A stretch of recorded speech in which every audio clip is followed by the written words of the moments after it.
大家好！睇緊呢段片嘅時候，應該係復活節啦，而依家都係復活節。我原本錄咗段片咧，就叫做 Lazy Morning 啊。咁大家喺復活節嘅時候，唔需要開咩，就咁喺張床度做一啲簡單嘅練習，但係簡單嘅練習咧，咁就可以kick start 你個朝早嘅 morning 啦。運動量唔係好大，好容易做嘅啫啲動作，但係咧，我發現有一樣嘢，入邊有好多仔細嘅要點咧，好容易唔明白嘅時候就攞唔到個果效，亦都會做錯嘅。咁所以咧，依家嗰條片放出嚟之前咧，我想好好咁同大家分析拆解每一個動作。咁你哋會有到啲有啦啦啦啦，你哋有啲咩益處咧？其實了解個動作之餘，入邊有好多 Pilates concept。一啲 alignment 啊、發力啊等等嘅呢一啲概念咧，唔係淨係用喺我嘅 movement 上邊，係你日常生活咧，你通咗嘅時候就好容易 apply 噶啦。第一個動作咧，其實係瞓喺度，瞓喺你自己嘅枕頭上面，跟住攞走佢。吓，呢個都係動作，入邊有 tricks 嘅。問下大家先，知唔知道點解有啲人會瞓高啲嘅枕頭，有啲人瞓矮啲嘅枕頭咧？咁我備3、2、1，大家諗下。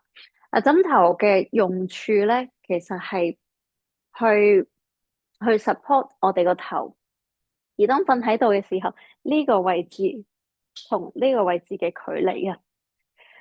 換句話嚟講啦，當我成日耷低個頭啦，或者我要剪片啦，咁樣成日對住電腦，咁背脊同個頭個空間個 gap 咧會越嚟越大嘅，咁所以你要高啲嘅枕頭咧，先可以 support 到呢一件事。係啦，咁樣咁樣嘅人咧，即係好似啲學生都係，我哋又問翻，咁樣嘅時候，你個枕頭唔使問啊，其實一估就估，你平時瞓枕頭係咪要瞓好高先舒服噶？係，因為呢度距離太大啦。咁點樣可以將佢改善咧？咁你唔會話因為你瞓個枕頭瞓得高啦，即係你會 round back 啦，咁你要改善喎，可唔可以將佢又咁樣即刻變咗咁樣咧？如果可以嘅話咧，佢一早已經做咗啦。我哋要 build up 呢個 awareness 先。你知道瞓咁高條頸先舒服，好有可能你個頭已經係 shift 咗 forward 啦。咁而頭先話瞓低攞走個枕頭咧，絕對係有要訣嘅。首先，你心口以下嘅身體咧係完全放鬆，連個膊頭都係放鬆。咁而你攞嘅時候咧，你唔係一手可以咁樣抽開佢。你每一次咧，只係攞呢就係手指尾啦，係半隻手指尾嘅高度，好似做賊咁樣。你要偷咗呢張係偷一個枕頭，一個瞓緊嘅 BB 嘅枕頭，唔係我呢個我 sorry 啊，呢個例子有啲錯。如果你攞走瞓緊 BB 嘅枕頭咧，你會輕輕托高佢，然之後咁樣攞咪算咯。你唔會由佢瞓住，跟住自咁樣拖行佢噶嘛。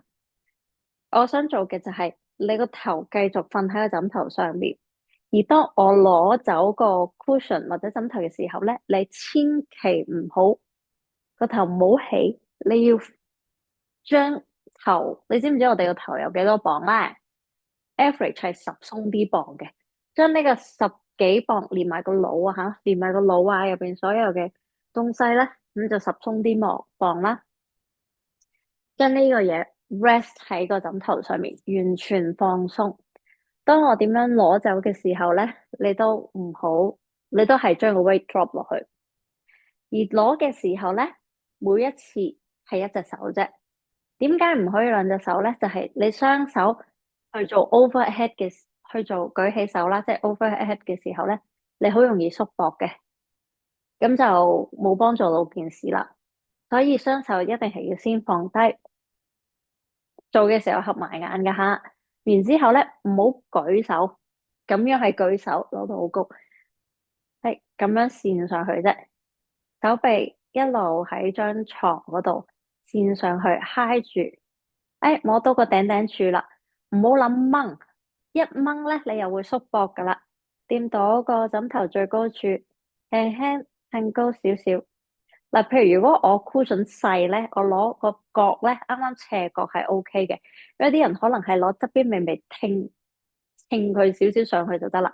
而攞嘅時候亦都係一樣啦，你個手踭唔好離開，一離開就好容易縮膊噶啦。好，跟住到另外一隻，摸探下佢先，探下個位先，手臂嘅手踭繼續喺度，然之後攞住啲嘢微微褪高半個手指。咁你攞嘅時候咧，就好似會有一邊攞嘅時候斜咗，唔緊要，因為你second step 嘅時候又會再攞高。好，係啦。咁你望咗先啦，可以每次攞少少，每次攞少少，繼續個頭放鬆瞓落去。而咧好得意嘅，一路向上拉嘅時候咧，你會感覺到呢個係你嘅後枕骨啦，後枕骨同埋後頸呢方向，好似會有少少拉長嘅感覺嘅。個頭越放鬆越感覺到，同埋你要合埋眼。好，吸氣。唉，呼氣，攞少少，係啦，騰少少上去，吸氣，係啦，係啦，咁樣，急去到最後咧，唔好俾自己個頭啵咁樣跌咗落去，佢會慢慢試，慢慢掂多啲，掂多啲，掂多啲，係啦，咁先係嘅，咁落咗去咧，你又唔好彈翻起身啦，跟住咧，我哋要做一樣嘢，又係聽落相當之容易，但係唔係咁容易攞到個 essence 嘅動作，就係吸氣，啊，唞大氣，係咪？O 晒嘴啊！唞大氣好重要。我哋細個嘅時候咧，長輩成日講話，唔好呻晒啲葉落嚟啊，做人唔好唉聲嘆氣啊，咁呢個係講緊我哋嘅我哋喺人哋面前係要點啫？係啦。咁但係咧，唞大氣喺生理嘅角度同埋neurological 嘅角度上面都係極有幫助嘅。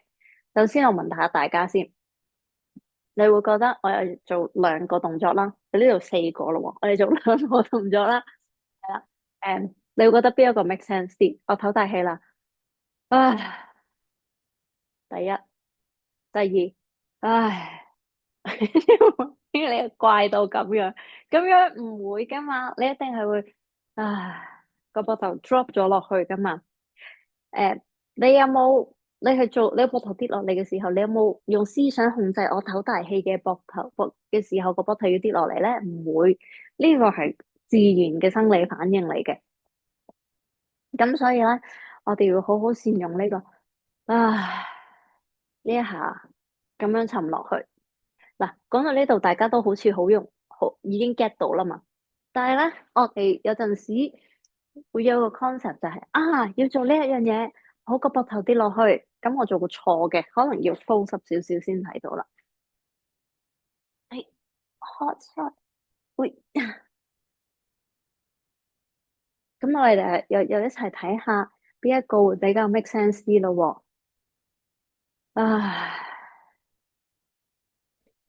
唉唉，再嚟，我第二嗰個做多咗一次，所再嚟，唉，做多一次第一個，唉。第二個，唉唉，我唔再做多次啦，因為呢個片我發覺你哋可以拉翻前少少。第一個咧，佢係自然，唉，啲嘢咁樣落嘅。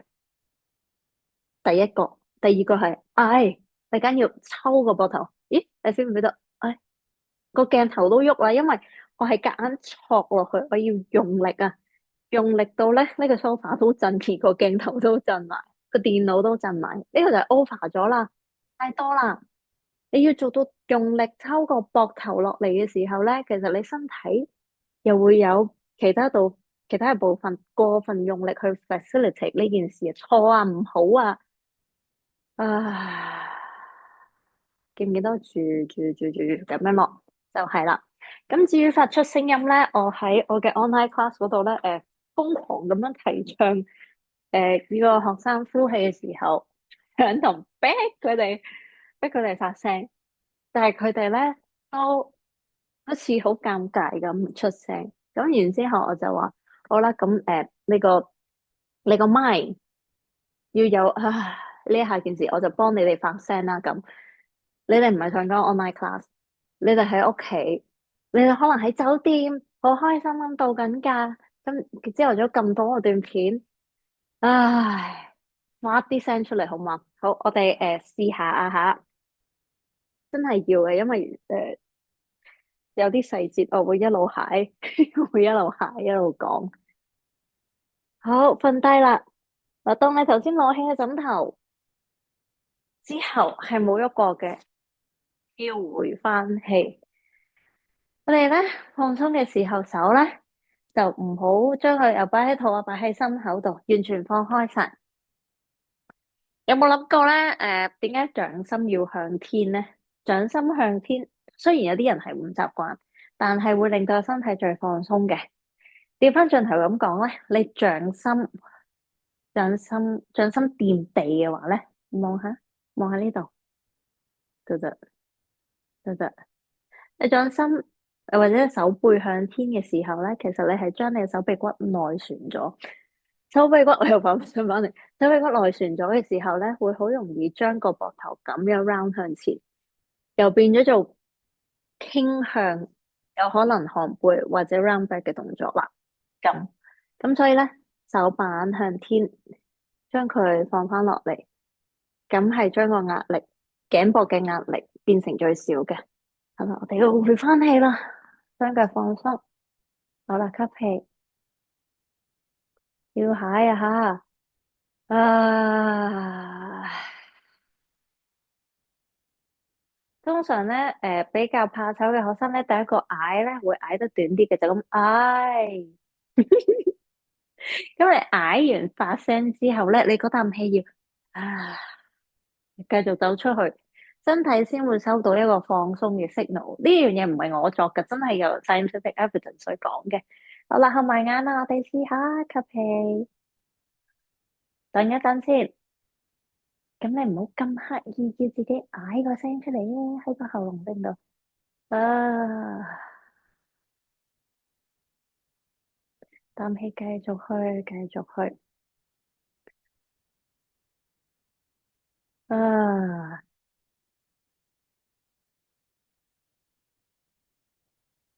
甚至乎用你嘅喉嚨聲都得㗎喎。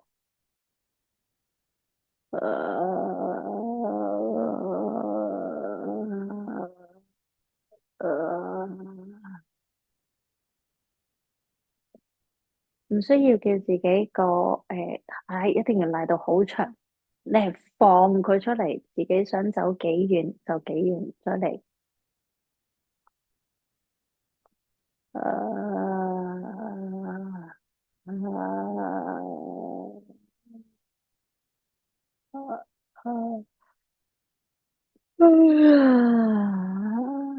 將個啱度打出嚟，我試下真係安心，好唔急，好冇所謂，淨係我今日淨係玩個嗌啫。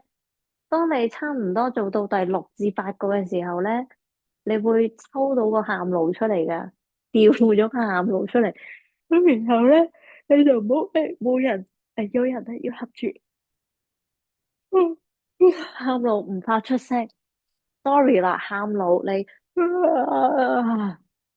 放佢出嚟都好有用，真係一個機制嚟噶。and sound wave 嘅 vibration 啦，然後自己耳仔聽到，你會覺得我哋用嗰個字，有個朋友成日講係爽，一係爽過咁啊，食咗個喊露入去，係即係睇唔同場合啦。你 lazy morning 啊嘛，喊露係要享受嘅。好啦，下一個動作係觀察自己嘅呼吸。又講乜嘢？咩叫觀察自己嘅呼吸啊？講緊你身體平時嗰個呼吸嘅 pattern，我哋有大家我講一句說話，大家都唔會反對，就係啊，做多啲運動係好啊。咁最容易入門嘅可能係yoga、Pilates、跑步等等呢三樣啦。身邊最多係呢啲嘅人。咁我淨係講yoga 同埋 Pilates。yoga 你會聽到腹式呼吸，好吸氣個肚要升高，呼氣個肚沉落去Pilates breathing rib cage expand to the side，即係你肋骨會向橫側嘅肋骨向外打開膨脹咁樣。好多時候咧，我一講同啲學生講話，可能我哋今日要觀察呼吸咁。誒，佢哋對於邊一種呼吸有 feel 啲嘅時候咧，其實就係暗示佢哋 practice 邊一 yoga 定係 Pilates 多啲。請觀察自己呼吸嘅時候，喺呢一個練習，擺低擺低晒佢，擺低晒佢，擺低晒佢。你觀察你自己當下瞓醒咗之後，又或者回歸翻人最基本、最冇壓力、最放鬆啊！我又打後腦啦，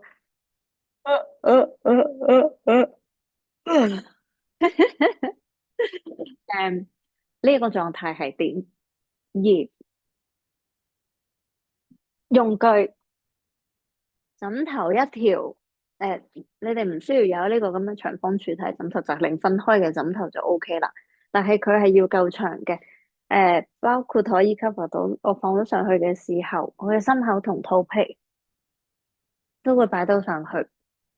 咁放咗上去之後咧，嗯，habitual pattern 咧，有啲人好中意直落個心口頂高佢啊，又或者要 feel 佢啊，唔使啊，擺咗上嚟係點就係點啦，唔需要用你身體去就嗰個物件啦。然之後咧，feel 下 feel 下個 weight，當佢擺上去嘅時候，好，我都合埋眼做下，你哋都試下合埋眼啦。我又打喊露閉，合埋眼。擺上去嘅時候，枕頭係嘅重量，你會覺得佢沉落你嘅心口，定係你嘅肚多啲呢？我哋唔需要諗我哋吸氣要做成點啦，因為我哋唔係上堂，再加上頭先我哋講過，或者打喊路啦，都係呼氣為主嘅，所以我希望你哋呼氣嘅時候，感覺到你心口上面嘅枕頭會透過呼氣慢慢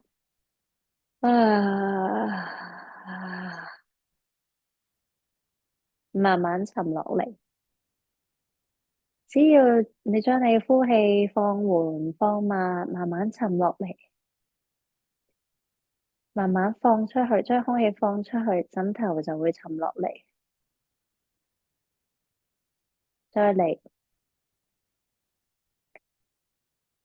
啊，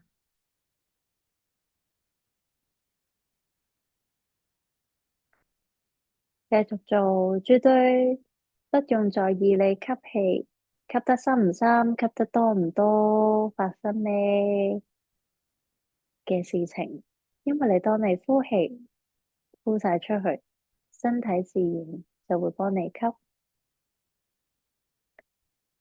再一次呼氣，啊，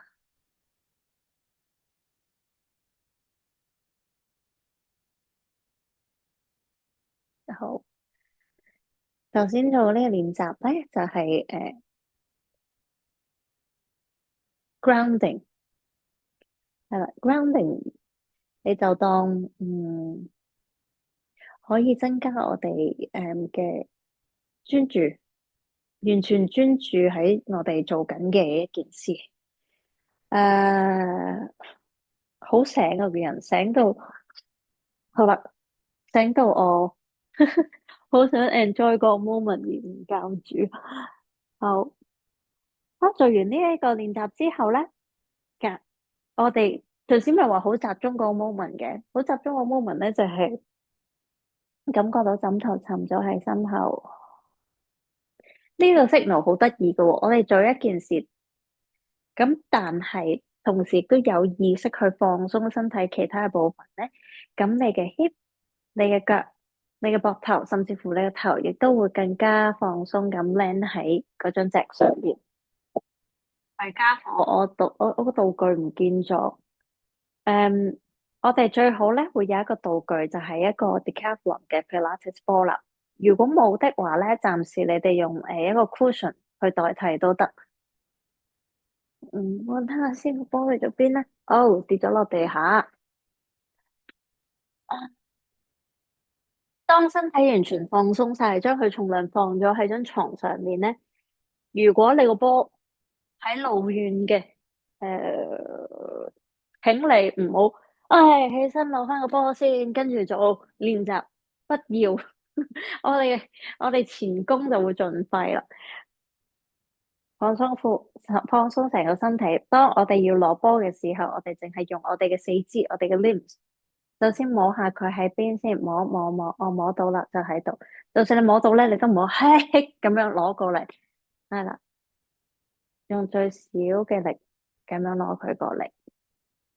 好啦，然後咧，我哋就將個波好似個 BB 咁樣攬住啦，冇你就用 cushion 嘿攬住，包佢3秒，1、2、3，觀察一下咯喎，依家可以擘大眼觀察一下你嘅右手，呢就係我嘅右手，定係左手喺上面？因為右手喺上面嘅，然後我哋 reset，頭先右手喺上面，依家我哋攬住個波咧，就要左手喺上面啦。誒，咁睇下調轉咗手嘅時候，會唔會有啲好似唔係好自然，怪怪地？好，又再 reset，抹走晒所有嘢。好，哎呀，攬住個波，高得滯添，攬住佢，係啦，就會翻嚟我哋最基本嘅狀態。呢個狀態其實反映咗啲咩咧？如果啊吓，如果你係右手，一日。如果你右手喺上面嘅話咧，通常你留意下，通常你扭支嘢飲咧，扭樽蓋嘅時候，你會係左手揸住支嘢飲，右手喺上面扭嘅。好多嘢，譬如你煮餸揸住左手揸住扶住個煎 pan，唔係扶住個鑊，扶住嗰個長柄嘅炒嘢東西啦，右手喺度炒嘅，係啦。點解佢攬波嘅時候呢個係會喺上面咧？因為靈活啲，好似我咁樣，我會覺得都有少少怪嘅，做到件事嘅，咁要去做呢個係self observation 啫。誒，跟住我哋咧就會做一個動作，我坐起身，你哋唔使坐起身做嘅時候，咁我就咧對住咯喎，嗯，頭心口一條線嘅。我呢個 BB，我叫佢我好似叫佢做愛 BB 或者攬住一個毛公仔。咁我左右愛嘅時候咧，其實主要個帶動點係你想帶個 BB 向左向右，亦即係話你個心口黐住波啦，個波同個手俾隻手圍住啦。咁呢個咧其實係一個胸椎嘅 rotation 嚟嘅。胸椎嘅 rotation，即係呢個旋動或者旋轉。咁我唔需要你個頭咧繼續瞓喺張床度放鬆嘅。做錯會係點咧？做錯就係、做錯就係淨係個手喐，個頭唔跟住啦。你要將頭連住一個點。咁你合埋眼，其實我個胸椎去呢度，咁我頭咪向咗呢邊咯。我個胸椎去向呢邊，咁我頭咪向呢邊咯。咁解。咁我哋會咁樣愛佢啦。會咁然之後咧，愛之前咧要動起雙腳嘅，唔係好動起雙腳嘅時候唔好大動作，嘿，咁樣大得就係誇張咗啲，唔係咁樣，咁樣都錯，係冇錯，唔可以話叫錯，唔係我想做嘅嘢。你上嚟張床啦，腳踭喺呢度，你要感覺到自己腳踭嘅，感覺到自己腳踭。然之後咧，腳踭一路黐住張床，拖佢埋嚟。一路曲腳嘅時候，腳踭唔准離開，然之後就擺腳踭喺呢度，都拖住張床，然之後擺落去，咁樣先係動起雙腳。係因為我哋其他嘢係瞓覺嘅，我要用最 minimal 嘅事情去做。然之後啦，攬住個波，我咁樣喐唔係噶，曲好咗之後，我有講話輕輕攞一攞起個 pad，跟住放翻低，係啦，然後開始呆啦。我就覺得咧，我有件衫插住，我就覺得咧合埋眼係會好啲嘅，係啦，將佢送向右邊。將佢送向左邊，望一望鏡頭，望下我咯喎。將佢送向右邊，你就唔好咁樣自己做多咗啦。如果個波送去呢度，哦，我就咁樣跟住，就唔係再多。然後咧，當你轉邊嘅時候咧，唔好諗呢個係右邊啊嘛，我去右邊，之後咪去左邊嘅，你就唔好個頭行咗先。看似好容易嘅事咧，但係通常都會。原來應該係我個頭喺度行，我個頭帶動嗰件事。我個胸椎係會喐得比較少嘅，哇，有啲暈。versus 攬住，點解我會用愛個 BB 咧？因為你想將 BB 愛啊咁樣行嘅，愛過嚟，愛過另外一邊，個頭即刻冇咁暈啦，愛咗，愛右。而你慢慢愛嘅時候咧，又望下我咯喎，發生咩事咧？我隻腳咧係會有輕微跟住左右喐嘅，但係如果你個愛咧，哎呀，愛啊，愛愛愛，因為我要轉左轉右嘛，你唔用個頭啦，你用隻腳帶過去，咁又唔係我想要嗰個效果咯。簡單講，定住個 hip，當你愛嘅時候，你個胸椎做 rotation，你個頭係 passively 地跟住喐，你唔會咁樣愛。OK，咁入邊嗰個帶動咧，睇翻片就可以噶啦。而之後開始會感覺到，你嘅 inner muscles 咧開始開工啦，係咩嘅一回事咧？當我哋要喺動作 movement 入邊定住個盤骨咧，我係俾佢一個名咧，叫做好似 girdle 啊，女仔做嗰啲 girdle 嗰啲腰封。腰封咧，其實係乜嘢？講緊嘅就係我哋腹橫肌，大部分嘅肌肉，你攞起件衫，見到嗰啲 six pack，乜嘢線，可能係直線或者斜線嘅。而偏偏咧，我哋個腹最深層底層嗰度有一樣嘢叫腹橫肌，佢嘅紋路咧係 horizontal 嘅橫線嘅。而點解叫佢話好似腰封咁樣咧？因為佢真係好似腰封咁去 support 住我哋。當我哋要唔喐嘅時候咧，當我哋胸椎轉動。第一樣嘢咧，其實我哋要wrap 好個腹橫肌，咁樣先可以防止到嗰件事嘅。而最有趣係我哋呢個胸椎啦，呢個位啦，我哋心口要做 rotation，要去旋動嘅時候，而好着意唔俾個 hip 去喐咧，咁我哋嘅腹橫肌咧就會收得越穩，係啦。你依家聽咗學咗。做嘅時候唔好諗，我要揸實啲肌肉，你只係諗我哋想保持穩定就可以啦。因為腹橫肌嘅英文 transversus abdominal，腹橫肌嘅英文我有啲凍，唔係你揸實你就揾到嘅，你越揸實咧你就越揾唔到嘅。好，詳情睇片就可以噶啦。啊，我仲講漏咗一樣嘢，好啦。呢啲都係一啲好細緻嘅動作。我咧會有講話，我哋會鬆下啲腳趾先。咁有冇食住咗啲色咧？我先啊，咁樣好似容易啲睇到對襪。好啦，我哋話收下啲腳趾，收下啲腳趾，我用手指去代替啦。好啦，鬆下啲腳趾，跟住你哋會咁，就算咁。而點樣做得細緻啲咧？睇住我哋嘅腳趾腳手指嘅構造同腳趾都好似嘅。第二同第四隻咧都係有三個指節嘅。逼住就，就點解唔叫你睇自己咪得咯？一、二、三，一、二、三，第三節都好快嘅時候咧，就係咁樣嘅啫。咁但係你依家咧就要諗咯喎，第一節，由第一節開始，慢慢收入去，跟住再收埋。我覺得我個比喻講得幾好咧，就係你好凍啊，哎呀！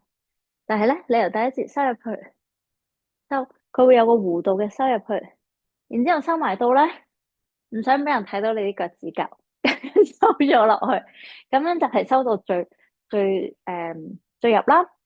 然後咯喎，你再想多少少咯喎，收住啲腳趾，將腳前掌送向前，送向前，送向前。哇！喺呢個時候就會發生咩事咧？你收住送向前咧，呢啲位置都有 stretch 嘅感覺。係由入邊輕輕加啲鬆長拉長嘅感覺，咁然之後還原咧，睇住咯喎，唔好咁樣喺呢度放開晒，咁樣收啦，收住拉向前，咁你放鬆嘅時候，其實係就係還原啦，還原翻咗嚟，跟住先盡量打開，而腳趾之間嘅空間又打翻開少少，係啦。好多人咧會做錯咩咧？就係揸埋壓前，揸埋壓前就 stretch 唔到噶啦，因為我動作太快。我哋點解我成日話做啲細緻啲嘅嘢咧？因為我加入咗筋膜係一個最 basic 嘅 unit，就係你嘅所有器官啦，同埋肌肉。喂，呢一個係一個幾好嘅道具，係啦。呢個係肌肉，雖然肌肉唔係圓形啦，咁佢外面咧，見唔見到佢有啲網、有啲膜咁樣包住佢嘅，咁樣包住佢，器官都會包住咗嘅。咁你有陣時咧，你啲筋膜佢係要你有 mobilization 咧，有 fluid 咧，咁佢先會健康嘅，先會喐得開心嘅。而當你個筋膜好硬啦，好好唔好冇嗰個韌性啊，或者好，我諗到啦，竹笙打邊爐嗰啲竹笙有冇食過？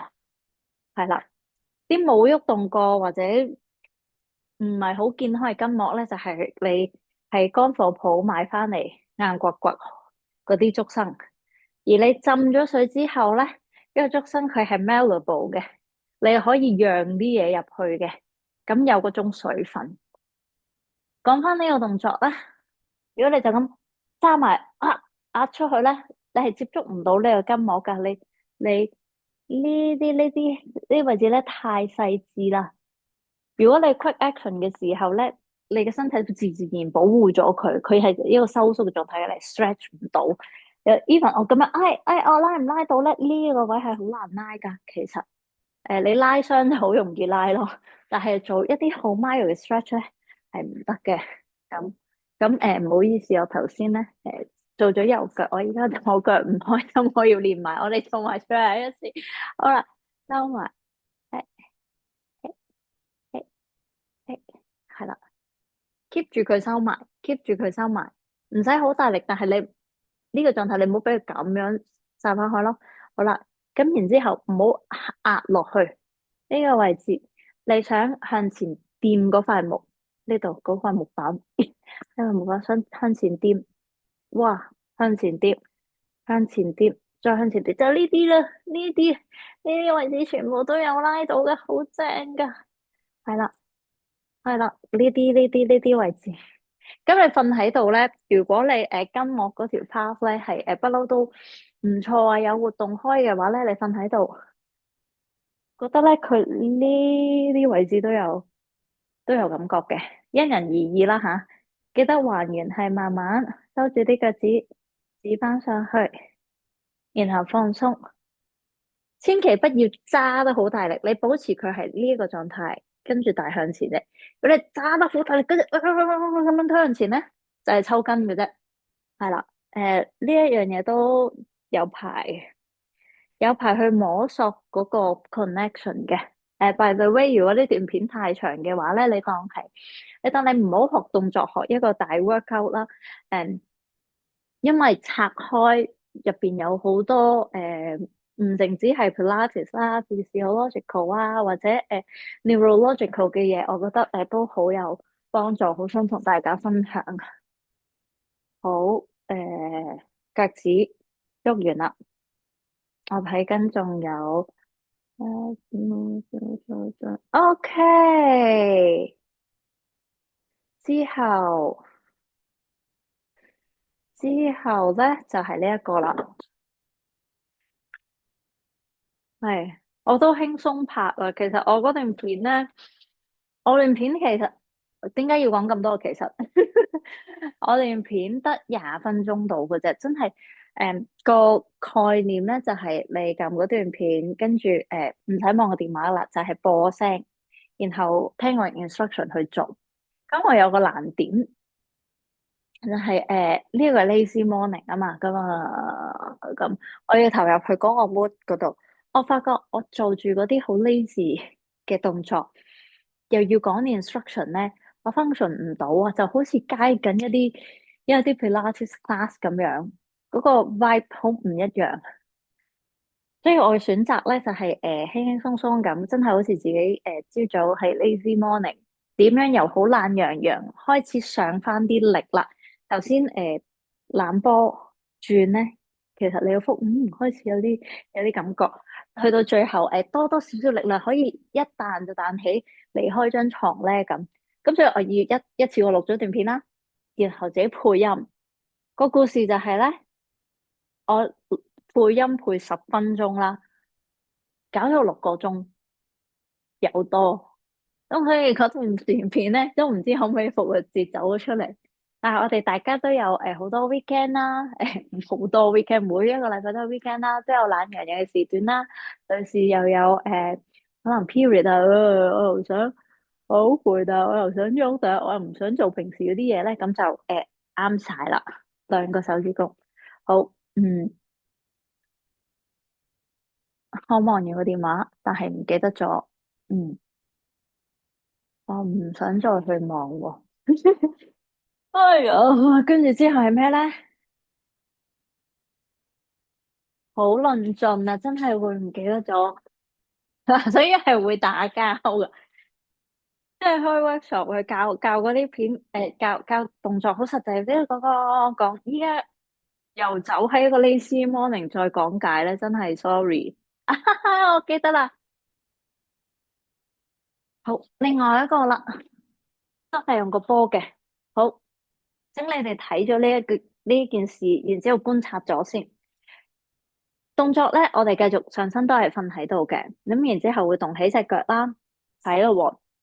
然之後咧，我會叫大家輕鬆咁動起隻腳，雙腳向左邊或者右邊啦。Parallel 呢個字大家明唔明白啊？平衡，黑色呢度咁樣，呢個位置咧保持闊度差唔多嘅。如果咁樣就唔係 parallel 啦，因為我腳闊同埋膝頭哥闊唔一樣，呢度係黐埋，呢度係闊。咁雙腳保持盡量 parallel 嘅時候，左右下。咁然之後咧，我亦都會提到咧有個角度嘅，角度係90度，呢個直線，呢個橫線，呢個斜線拉出去，咪差唔多45度咯。咁講緊我哋腳走過去，差唔多45度，而多過45度嘅時候，imagine 我哋去緊右邊啦。啊，你哋睇係左邊個鏡頭，左邊雙腳去左邊嘅時候，如果左邊個大髀好想完全掂晒嘅話咧，我掂你另一邊個 hip 咧，一定係會升高嘅。我哋再試下觀察咯喎。雙腳保持 parallel，吸氣，唔好快，唔係咁樣過去，慢慢移動。1、2、3、4、5。當呢邊今次係右邊啦，右邊我隻腳要掂落去嘅時候咧，你左邊嘅 hip 咧自然會升高嘅。我哋觀察咗呢一個唔係你 flexibility 嘅。嘅問題，唔係你唔夠 flexible，所以個 hip 會升高。呢個係我哋個身體結構都係咁嘅。咁所以咧，我哋瞓喺度嘅時候咧，我哋要揾一個位置，將腳如果可以的話，過咗45度啦，呢度差唔多45度啦，用呢隻腳去睇，過咗45度，或者 reach 去差唔多45度得嚟，另外一邊 hip 唔會升高嘅，係啦。點解要去避免呢個另外一邊 hip 升高咧？因為當我呢一邊升高嘅時候咧，其實我個 hip 同我腰線會短咗啊！你見到我件衫折埋咗嘅，喂，咁呢度係會折埋嘅。咁折埋咗，我呢度折埋咧，會令到我就係講呢邊嗰邊啦，因為左同右會調轉。好，誒，右邊都係講緊右邊我哋。我右邊偏向要落去床嘅時候，我左邊嘅 hip 升高，左邊嘅 hip 升高，我腰線咪短咗咯。腰線短咗嘅時候咧，我膊嘅位置咧，亦都有可能會改變啦。嗯，睇一睇，咁呢個概念加埋晒係咩事咯喎？好，hip 放鬆，hip 係穩定嘅，心口放鬆，膊頭放鬆，頭腦放鬆。頸都係有相對距離啦，手放鬆，好，吸氣，慢慢雙腳保持 parallel 過去。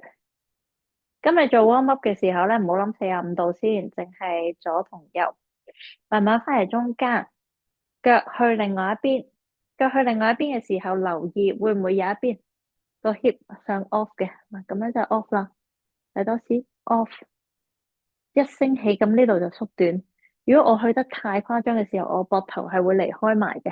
呢度係一抽嘢嚟嘅，that's why 個膊頭想個 hip 係想穩定，然之後送向左邊、右邊，搵到你大概自己 maximum 個距離，落床嗰邊嘅腳去到邊度唔會升高個 hip，就係咁解。咁然之後咧，我會叫你攞個波放喺大髀中間嘅。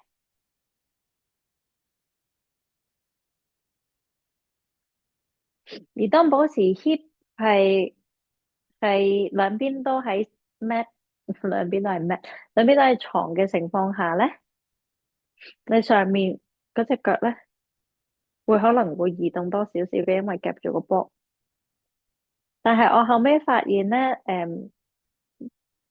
夾住個波要有一個微微嘅少少力度啊，咁所以你咧未必有咁強嘅 stretch。At the same time，你可以個 degree 會多啲啦。如果夾住個波嘅時候，夾住個波嘅時候點解咧？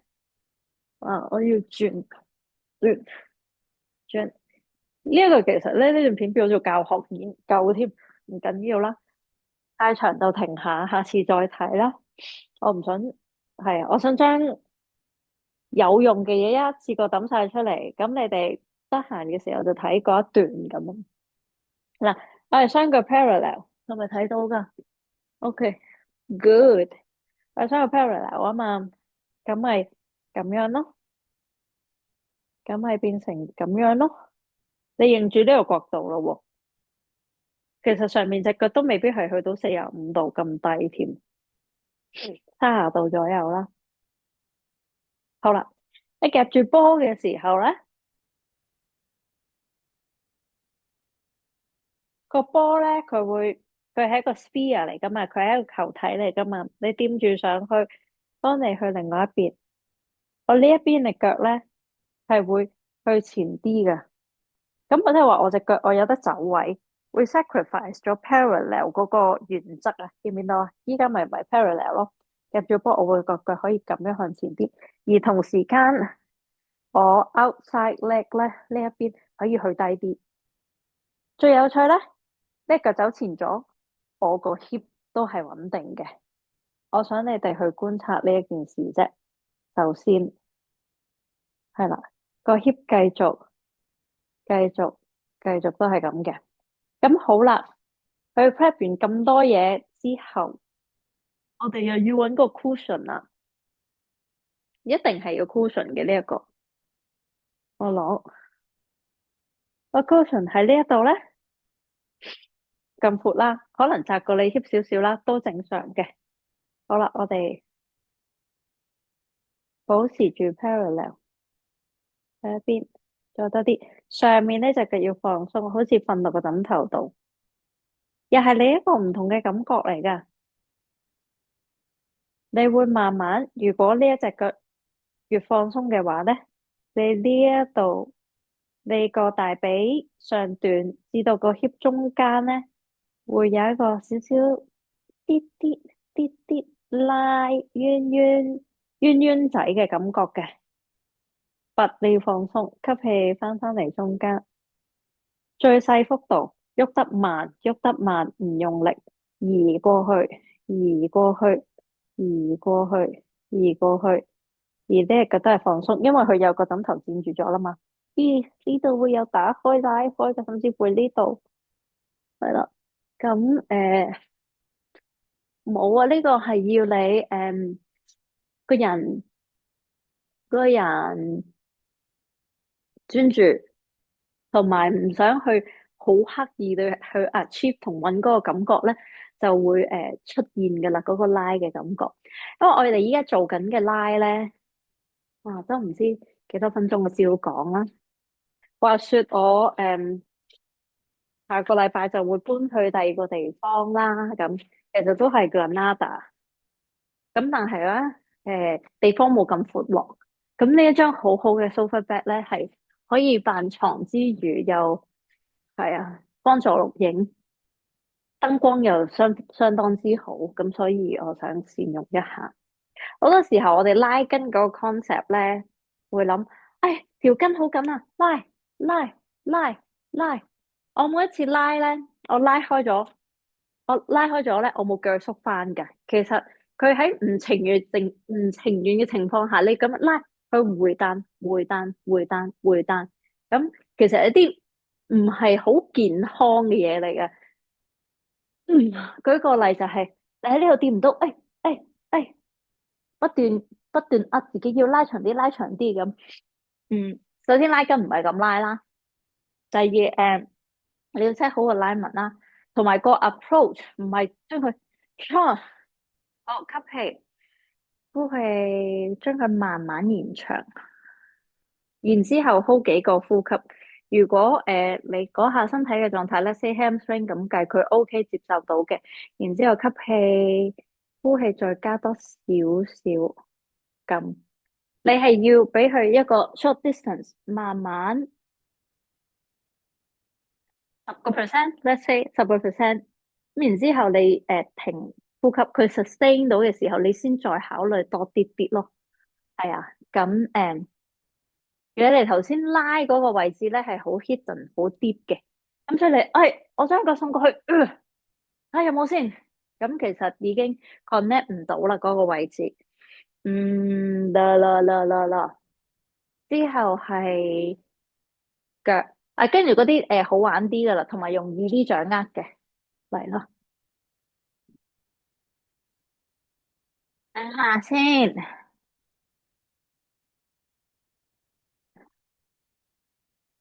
啱啦，有一個好蠢蠢嘅遊戲啦，蠢蠢但係有用嘅。好。我哋回翻個底就係呢度啦，cushion 攞走，好，記得攞個波要點啊，唔好即刻起身，係用完個 cushion 用個波，點解我明知個波喺邊，都要喺度扮咧？但係我想你哋唔好又起身 𥄫 下喺邊啊，唔好啦，係啦，就享受呢呢先，咪又喺邊啊，搵唔到啊，身上都要個，喺呢度。唔使太大力拖佢埋嚟，拖佢埋嚟，拖佢埋嚟。好，揾一個咧，你腳印上去最穩陣嘅位置。咁你唔好攞腳踭啦，照道理腳踭佢會游嚟游去啦。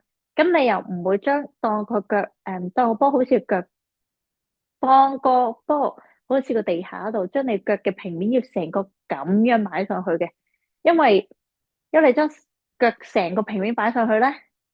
你嘅腳面係擺上去個波度，但係 at the same time 你變咗做 point toe 嘅 point toe 呢度拉到極致咧，都唔係特別舒服嘅，咁所以就係擺上去。呢個就係平時喺地下啊，呢個小腿啦，呢個同腳板啦，差唔多90度嘅位置，腳趾通常未必係完全掂到嘅。OK，跟住啦，呢個係雙腳合埋，呢個係放鬆晒，放鬆晒唔要，放鬆晒唔要，因為你上唔到力啊，係啊，上唔到力，同埋壓咗落去。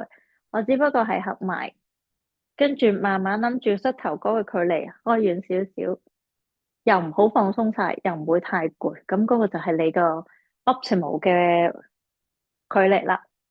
好啦，然之後我哋攞一隻腳，咁嗱，我腳要 tap 啦，望住個大髀咯喎，腳 tap 落去，tap tap tap tap tap tap tap 同 tap，見唔見到啊？咁樣你將個大髀收得埋嚟咧，太多咧，咁你會 overwork 你 hip flexor，呢個唔係重點。同埋，如果我哋叫做話個 hip 好 grip 咧，通常係你嘅 hip flexor 太 over contracted 啊。咁當個 hip distance 個 hip 嘅空間越少嘅時候，佢會越壓住，所以就叫 gripping。所以咧，你可以將你個大髀鬆開少少都 OK 嘅，係啦。咁盡前嗰陣 tap 佢，tap tap tap tap tap，好啦。咁咧，我哋就做個踏踏啊，踏係有 beat 嘅。第一下踏落去，即係譬如呢一隻腳啦，呢一隻係我右腳，重輕重輕重輕重輕重輕，喂，好蠢啊！同埋咧，好似唔着襪好啲啊，等陣先。喂，好啦，輕輕一隻腳上啦，上啦。仲輕係啦，仲輕，仲輕，仲輕。雖然我都係會收埋嚟多少少，但係我唔會咁樣嘅，land 落去多啲嘅。仲輕，仲輕，仲輕，可以唔講嘢，講嗰個覺得，嗯，咦，我搵唔翻個 beat 喎，我有陣時係會咁嘅，啱啦，仲輕，二三四五六七八，同埋個波會走啦，二二。2、2、3、4，好似今日唔係好成功去解釋呢件事添，嗰個重輕，今日演繹得唔夠好啊！But 我哋 modify，1、2、3、4、5、6、7、8、9、10，2、2、3、4、5、6、7、8、9、10，個重輕咧，其實得啦，得啦，得啦，得啦，又好啲咯喎，好啦，跟住之後我哋會做乜嘢咧？就係連續快嘅拍打啊！喂，我呢段失敗咗啊，點算啊？啊，得啦，得啦，得啦，係啊，我唔記得咗一個重要嘅關鍵。首先，我哋咪重輕，重輕，見唔見到我個我個大髀不斷走嘅？你要揾一個位置，個肚收穩，個 hip 唔喐，挨緊先拍打到咁。咁然之後咧，個腳咧會冇力噶喎。拍拍拍嘅，通常就係佢好勁啦，好起勁，好快啦。喂，點解可以一路講嘢一路啊？唔講嘢。啊！我要停一停啦，就係做呢個用隻腳去做呢個動作啊，一樣嘅即係道理就係，如果你咁樣係快唔到嘅，因為我個膊頭啦，我個手啦，喐嚟喐去啦，變呢個係 hip，呢個係大髀，咁樣去做呢件事。咁係有時限嘅，因為肌肉嘅爆發力咧，嚟頭幾下好有氣勢，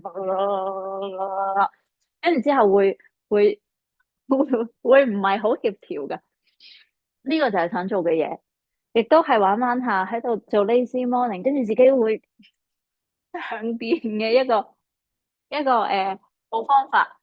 好，然後我段片咧入邊咧會太用力去做嗰件事啦，哎呀又點啊又講嘢啊咁好亂啦，咁所以咧。我哋會轉移轉移視線。好啦，唔得啦，真係要定住大髀先得啊！我頭先唔記得咗講啊，好蠢啊！好，然後啦，喂，唔掂，我休息一下先，轉移目標，就係玩拋波啦。呢個咧，其實我好想介紹你哋買呢個 Decathlon 嘅39蚊嘅 Pilates 波啦。第一佢真係一啲都唔貴啦。第二你淘寶買係平嘅，不過你唔知佢嘅材料係咩，即係 Decathlon 係一個法國嘅公司啦，咁佢會做一定 QC 啦。咁你淘寶你唔知你買咗啲乜膠，即係乜嘢材料嘅膠嘅質地啊？係。咁同埋拋波咧，同拋 cushion 咧係有分別嘅，陣間解釋。呢個係起點，今次咧手踭係可以離開啦，然後向上拋啦，想落嚟嘅時候個落點都係一樣嘅，連續做10次，睇下係咪真係咁對正力？一、二、三。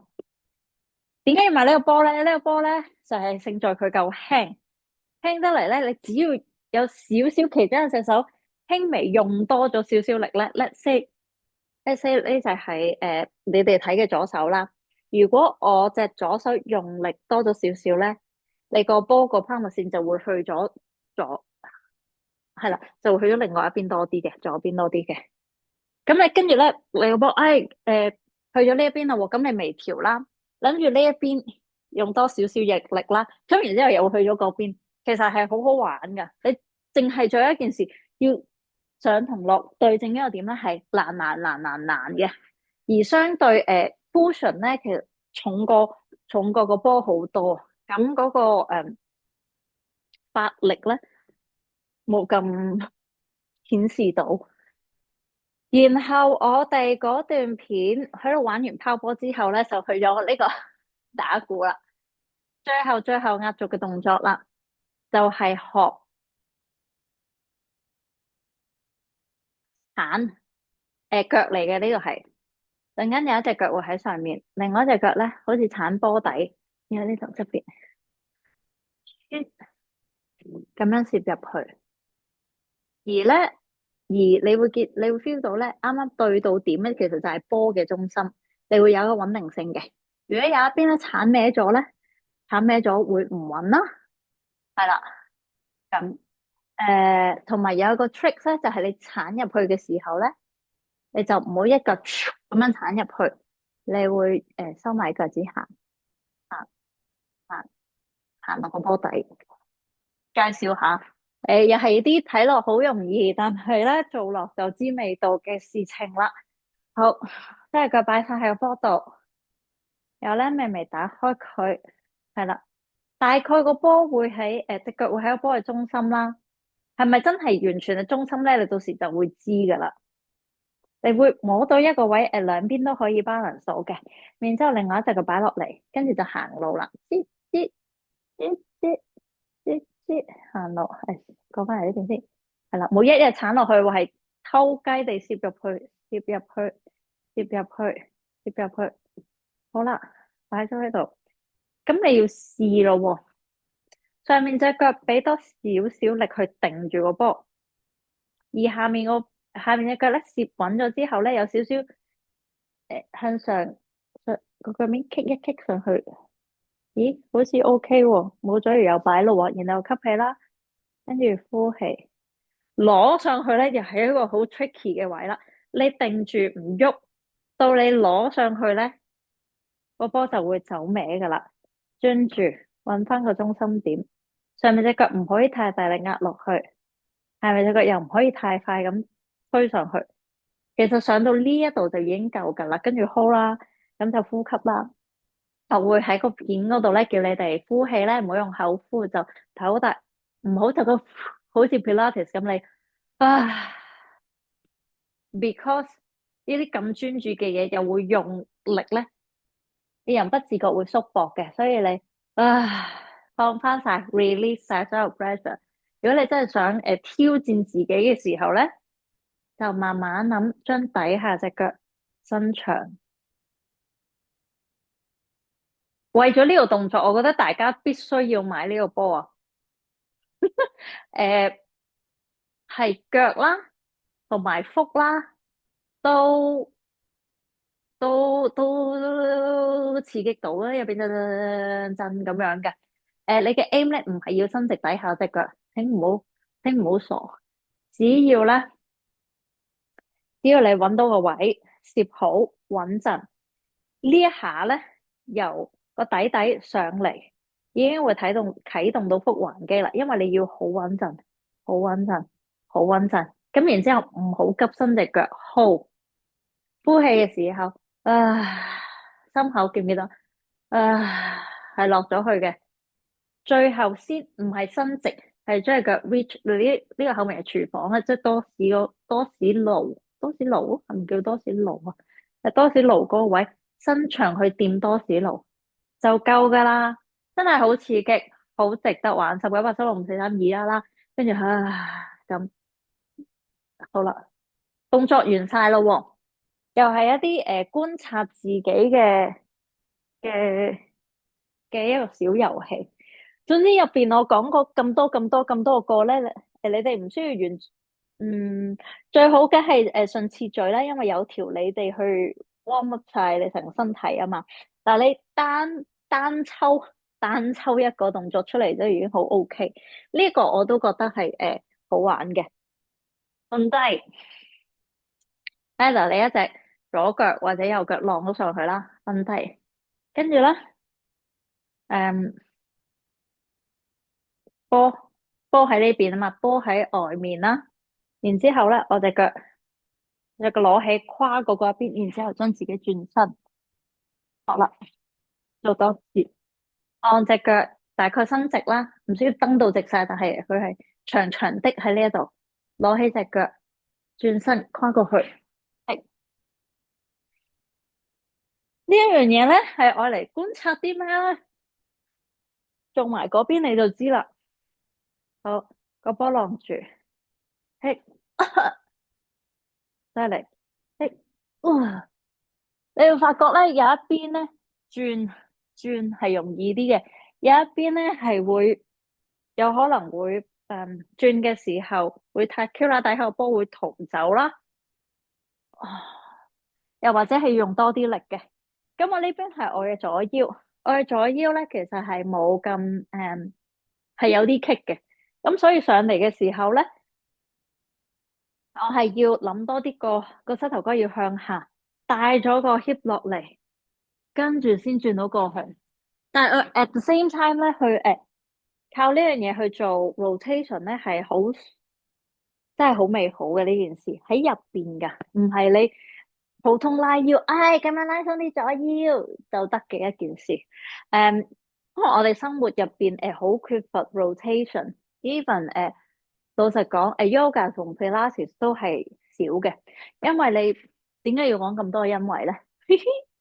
你咧轉腰啦，你擺喺度，我一隻腳喺前面，跟住咁樣跨過去嘅 rotation 咧，你做到面嗰層。但係頭先壓住個波去咁樣微微嘅扭動咧，係另外一個世界嚟嘅，大家試啦。仲有，嘿，仲有轉完身，我又回翻氣先，哇塞，回翻氣。咁咧，我就想叫大家咧，唔好要into child's pose 啊嘛。咁我就想咧，大家唔好撳，因為呢個係床嚟嘅，床咧佢係食力，佢會冧嘅。